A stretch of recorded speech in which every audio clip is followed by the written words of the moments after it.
Salut, et si l'on parlait de Don't Worry Darling?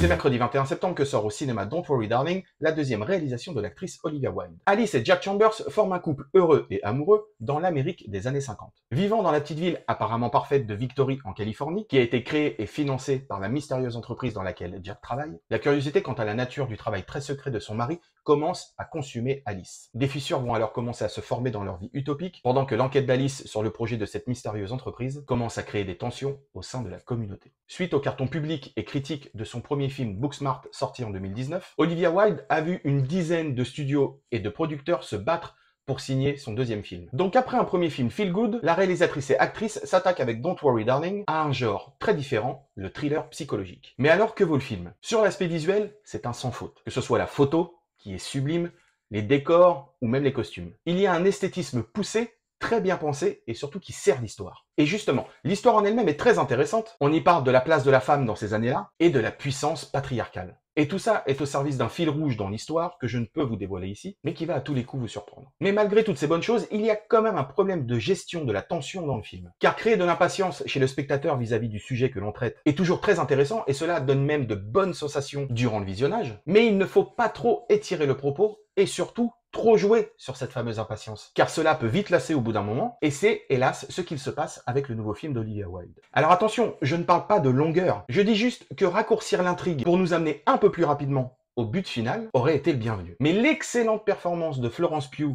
et celle de Chris Pine arrivent à gommer quand même tous ces petits défauts, car on reste sur un film qui va tout de même vous tenir en haleine, avec un scénario plutôt intéressant, et ce malgré ce petit problème de rythme. On pourrait même dire que Don't Worry Darling est une sorte d'hommage à de vieilles séries TV, comme La 4e dimension, de Twilight Zone, ou Alfred Hitchcock présente. Donc en résumé, si vous voulez voir un film à l'esthétisme parfait, à l'intrigue plutôt originale, et surtout avec une performance incroyable de Florence Pugh, qui démontre une fois de plus qu'elle est l'une des plus grandes actrices hollywoodiennes du moment, allez voir Don't Worry Darling, qui sort dès le 21 septembre, au cinéma. En attendant, moi je vous laisse avec quelques images du film et surtout, comme d'habitude, pensez à vous abonner. Salut! All of you wives. We men, we ask a lot. We ask for strength, food at home, a house cleaned, and discretion above all else. Boys and their toys. At least we know they're getting work done. Welcome to the Victory Project. We're all here because we believe in the mission. What are we doing?